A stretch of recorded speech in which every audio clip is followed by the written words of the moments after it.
السلام علیکم ناظرین، میں شہریار شاذلی اور آپ دیکھ رہے ہیں اباؤٹ ٹوڈے۔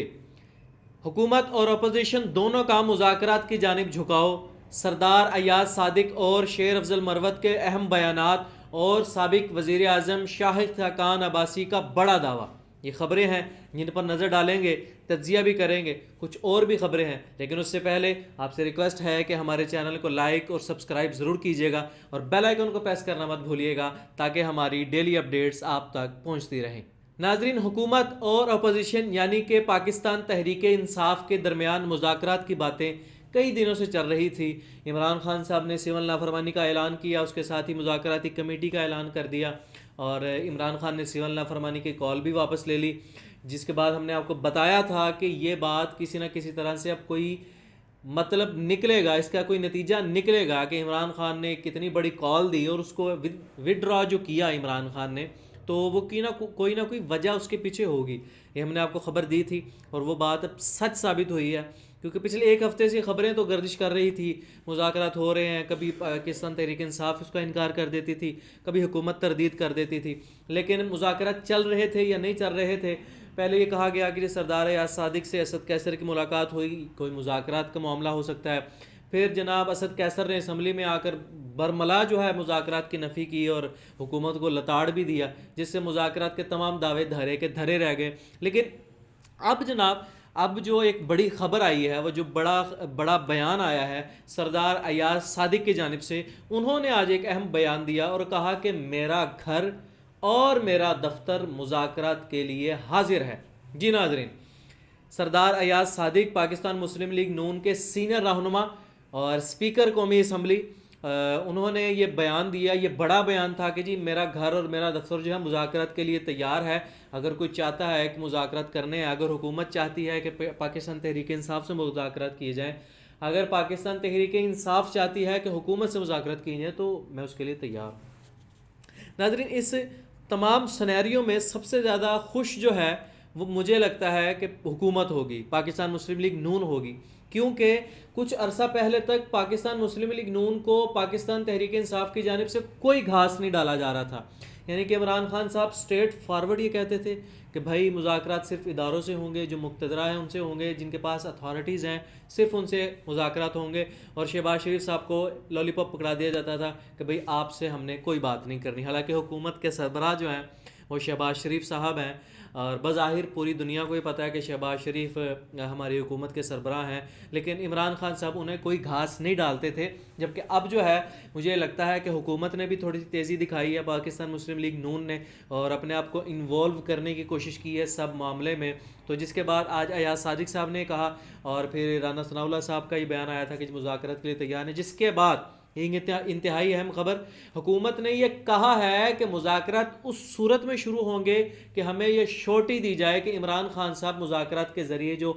حل نکلے گا، جو فیصلہ ہوگا، جو آؤٹ پٹ آئے گا، اس کو عمران خان صاحب قبول کریں گے۔ یہ حکومت کی طرف سے شورٹی مانگے گی، یعنی کہ حکومت نہایت سنجیدہ ہے مذاکرات کے لیے، کیونکہ حکومت سمجھتی ہے کہ معاملہ خراب ہے، سانحہ ڈی چونک نہیں بھولا جائے گا۔ حکومت نے جو کچھ کیا وہ اگر حکومت کے کندھوں پر پڑ گیا تو حکومت کو لینے کے دینے پڑ جائیں گے، شہباز شریف کے گلے کا پھندا بن جائے گا۔ یہ ہم نے آپ کو خبر دی تھی، اور ہم اس خبر کو ہمیشہ جب تک یہ خبر کسی مقام تک نہیں پہنچے گی ہم اس کو پکڑ کے رکھیں گے اور آپ تک یہ بات پہنچاتے رہیں گے کہ ہماری حکومت نے پاکستانیوں پر گولی چلائی تھی۔ ناظرین، اس کے علاوہ دوسرا اہم پوائنٹ جو ہم نے آپ کے سامنے رکھا وہ تھا جناب شیر افضل مروت صاحب کا اہم بیان۔ ٹھیک ہے، انہوں نے کہا کہ سول نافرمانی کی تحریک تب شروع ہوگی جب کوئی دوسرا راستہ نہیں ہوگا۔ یہ بات کلیئر ہے اور اس سے سمجھ آ جانی چاہیے جو خبر ہم نے آپ کو دی تھی کہ پاکستان تحریک انصاف کے بہت سے اہم رہنما عمران خان کی اس کال سے متفق نہیں ہیں۔ جی ناظرین، ہم نے آپ کو یہ خبر دی تھی کہ علی امین گنڈا پور سمیت نہایت اہم رہنما بھی عمران خان کی سول نافرمانی کی کال کو اوبیڈینٹ نہیں ہونا چاہتے اس کال پر۔ جی ناظرین، ہم نے بتایا تھا آپ کو، اور یہ خبر آج سچ ثابت ہوئی، کیونکہ شیر افضل مروت نے یہ کہا کہ جب کوئی دوسرا راستہ نہیں ہوگا تب ہم سول نافرمانی کی طرف جائیں گے۔ یعنی کہ اس سے ثابت ہوتا ہے کہ عمران خان صاحب نے یا تو گراؤنڈ ریالٹیز کو دیکھے بغیر یہ کال دے دی تھی، شاید اس لیے ان کو اپنی کال وڈرا کرنی پڑی، یا پھر کوئی مذاکرات کا دور شروع ہونے لگا ہے، کوئی لین دین کا معاملہ شروع ہونے لگا ہے، شاید اس لیے عمران خان نے اپنی کال وڈرا کر لی ہو۔ لیکن یہ جو آج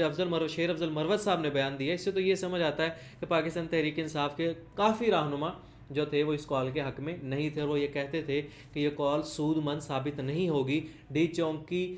فائنل کال جو بظاہر مس کال بھی ثابت ہوئی، بے شک وہ حکومت کے گلے کے پڑ گئی ہے، لیکن اس کا کچھ حاصل اصول نہیں ہوا ابھی تک۔ کہیں ایسا نہ ہو کہ یہ کال دے کر بھی ہمارا وزن اور کم ہو جائے، اس لیے کئی رہنما اس کال کے حق میں نہیں تھے۔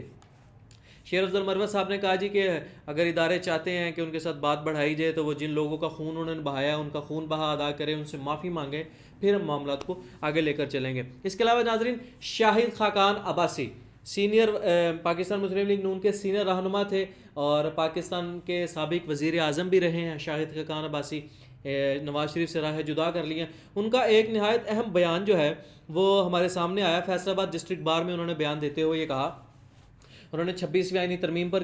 تنقید کی، انہوں نے عدلیہ کو جیسے کہتے ہیں عدلیہ کی ٹانگیں توڑ دی گئی ہیں اس کے اوپر تنقید کی، اور جو مری میں ہو رہا ہے، مری میں آپ کو پتہ ہوگا مری شاہد خاقان عباسی صاحب کا حلقہ ہے، اور آج سابق وزیر اعظم، ایک اور سابق وزیر اعظم راجہ پرویز اشرف جن کا تعلق پاکستان پیپلز پارٹی سے ہے، انہوں نے بھی مری کے معاملے پر گفتگو کی اور حکومت کو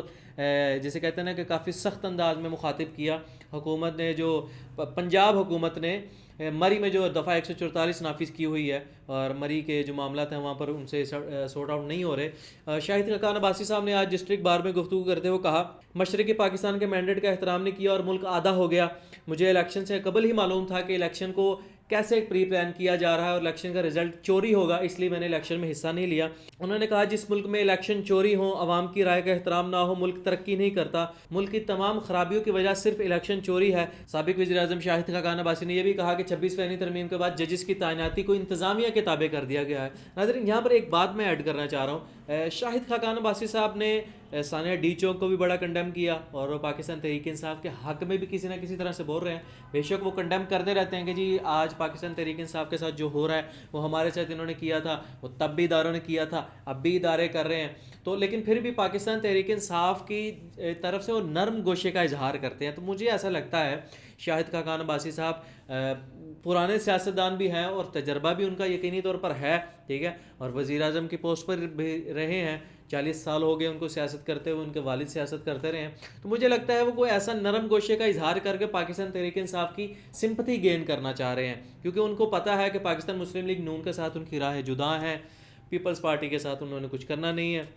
عمران خان ایک ایسا آپشن ہے جس کے ساتھ مل کر اپنی سیاسی طاقت کو جو ہے بڑھایا جا سکتا ہے۔ تو مجھے اس لیے لگتا ہے کہ شاہد خاقان عباسی صاحب اس لیے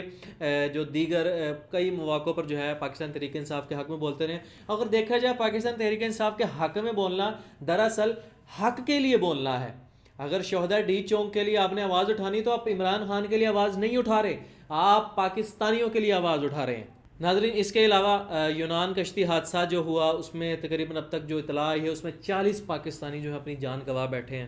اور مجھے لگتا ہے کہ ابھی بھی میں یقینی طور پر ڈائریکٹ جو ہے اس کا ذمہ دار حکومت کو نہیں ٹھہراؤں گا، کیونکہ جو لوگ اس طرح کا کام کرتے ہیں، اس طرح کا رسک لے کر اپنے خاندانوں کی جو جیسے خاندانوں کی اذیت کا باعث بنتے ہیں اور خاندانوں کی فلاح و بہبود کے لیے وہ قدم اٹھاتے ہیں، لیکن 40 پاکستانیوں کی شہادت کی اطلاع جو آ گئی ہے، یعنی کہ وہ جاں بحق ہو گئے ہیں، اور یقینی طور پر یہ وہی لوگ ہیں جو محنت مزدوری کرنے کے لیے، اپنے بچوں کا پیٹ پالنے کے لیے، کم پیسے ہونے کی وجہ سے خرچہ کم کرنے کی نیت سے کشتی کے ذریعے جو ہے وہ باہر کے ملک جانا چاہتے ہیں۔ لیبیا میں جو کچھ ہوا، تو حکومت کو بھی اس بارے میں خیال کرنا چاہیے کہ یہ جو لوگ حکومت کی پالیسی سے تنگ آ کر ملک چھوڑنے کا سوچتے ہیں، ان کی موت کے ذمہ دار بھی حکومت ہے۔ جی ناظرین، اگر حکومت اور یہ اقتدار بالا کے جو نمائندگان ہیں یہ اپنی ذمہ داری کو صحیح طرح سے نبھائیں تو اس طرح کی نوبتیں نہ پیش ہیں۔ بہرحال یہ ایک نہایت افسوسناک واقعہ تھا اور پہلے بھی ایسا ہوتا رہا ہے، اب بھی ہوا ہے، اور کوشش ہوگی، امید ہوگی کہ آئندہ ایسا نہ ہو، لیکن مجھے لگتا ہے کہ یہ جو لوگ ہماری بیٹھے ہوئے ہیں ان کے ہوتے ہوئے اس طرح کے حادثات ابھی نہیں رکیں گے۔ ناظرین، اس کے علاوہ آج پی ٹی اے نے، پاکستان ٹیلی کمیونیکیشن اتھارٹی نے 58 لاکھ سمز کو بلاک کیا ہے۔ جی ناظرین، یہ اہم خبر ہے کہ پی ٹی اے نے 58 لاکھ غیر فعال سم کو بلاک کیا ہے۔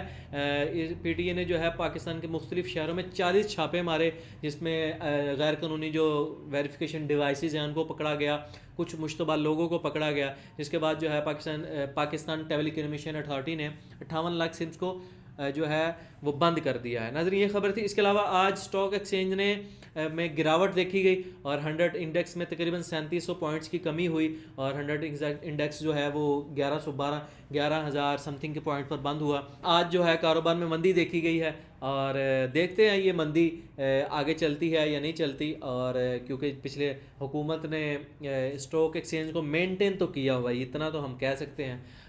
کیونکہ اب کیسے کیا ہوا ہے یہ یقینی طور پر جو اس کے ماہر ہیں وہ بھی بتا سکتے ہیں، کچھ ہمیں پتہ بھی ہے لیکن ہم ابھی نہیں کہیں گے، انشاءاللہ اس پر کسی دن پھر بات کریں گے کہ حکومت نے کیسے اسٹاک ایکسچینج کو مینٹین کیا ہوا ہے اور کیسے ایک مصنوعی مہنگائی کو روکا ہوا ہے۔ ناظرین یہ تھی آج کی خبریں، آج کی اپڈیٹس اور آج کی ویڈیو۔ امید کرتے ہیں آپ کو ہمارا کام پسند آئے گا۔ اگر آپ کو ہمارا کام پسند آئے تو ہمارے چینل کو لائک اور سبسکرائب ضرور کیجیے گا اور بیل آئیکن کو پریس کرنا مت بھولیے گا تاکہ ہماری ڈیلی اپڈیٹس آپ تک پہنچتی رہیں۔